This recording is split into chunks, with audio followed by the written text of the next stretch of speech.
Hello, welcome back to the channel. I am Fato, and next week Star Ocean Divine Force is coming out, and I think there are a few things many gamers don't know about this title. For example, did you know that you don't have to buy a pick and a poke here? And that you have some really important decisions to make before you start the game? I'll help you to get a sense of what this JRPG is all about. So here are 5 things you need to know before you start playing Star Ocean the Divine Force. Number 1. There are even more Star Ocean games. I know, it may seem weird that I start with talking about other games when you want to hear about the new entry in the series, but let me give you a quick rundown here. I love this franchise so much, and one of the entries is in my list of my favorite JRPGs of all time. Star Ocean is a long-running series that started on the SNES. A few developers that previously worked on Tales of Phantasia founded Trias to make the first Star Ocean.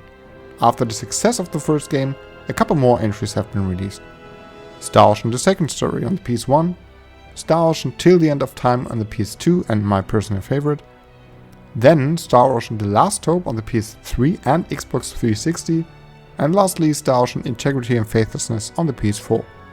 Except for the second and fifth game, every entry got a remastered version on the PlayStation 4, so almost every Star Ocean is available to play on this system. What's important to know is that every game can be enjoyed individually because, like the Final Fantasy main series, every Star Ocean tells its own story with its own characters. There are things that are loosely connected because everything takes place in the same universe, but you don't need to play any of them to understand the other. A great entry point to start with the Star Ocean series would be The Last Hope if you ask me, because chronologically it's the first game in the timeline, the combat feels great and the most similar to the Divine Forces combat, and it captures the mix of sci-fi and medieval in nice graphics. So if you don't want to spend $70 on the new entry, but are still curious what the series is all about, start with one of the older games. It's worth it, trust me. All of the other titles are great except for Integrity and Faithlessness. That game is garbage to me. But the 4 games before that, excellent JRPGs and mostly underrated. Number 2. You can decide to start the game with either Raymond or Leticia. Star Ocean The Second Story did its dual protagonist thing too, so you can expect some differences in the story depending on which character you choose. I mean, I haven't played the full game yet, but I think it's a clever way to increase the replay value and tell the story from different perspectives. Raymond is the captain of a spaceship, has a whole crew of people traveling with him, and together they crash land on an underdeveloped planet in the first minutes of the game. Leticia, on the other hand, is a dual sword-wielding princess, living on that planet, and of course the two eventually meet and embark on an adventure together.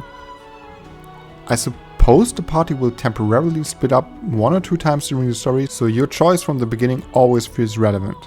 My assumption comes from other JRPGs with 2 protagonists, and I think it makes sense to do that to make this gameplay idea interesting.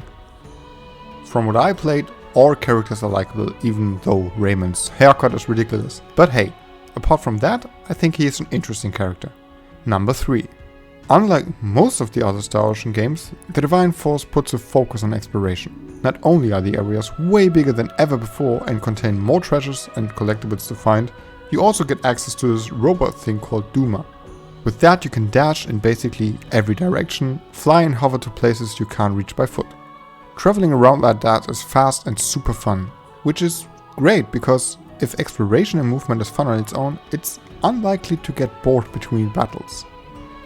I liked how this addition is implemented and that you are being rewarded for your curiosity and the time you spend exploring the area. The game has not been released yet, so of course I can't say anything about how many areas and planets we are going to discover, but looking at past Star Ocean games, we can expect to travel to some different planets.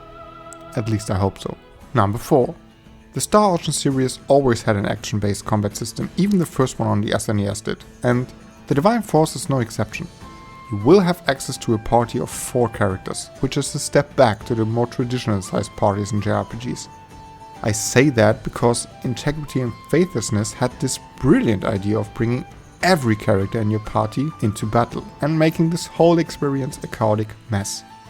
Anyway, what I liked about the Divine Forces combat is that you have a collection of skills you can combine as you like, which means that every action button can be set individually with 3 skills each to create the combination you want.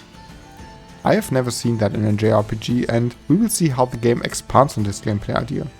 I hope we get a few flashy moves while leveling up. What's also great about combat is that you can utilize Duma in battle.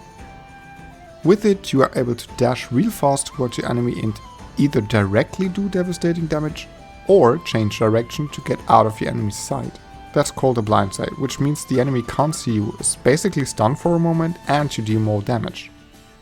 Combining skills, changing characters during battle and using Duma to defeat the enemy is extremely fun so far. Number 5. There is a demo available that you can play right now. Yes, hearing me talking about this game is one thing, but experiencing all of this on your own is far more important. You can download the demo on PlayStation and Xbox, play like the first hour of the game and get a sense of the characters, the exploration and the combat.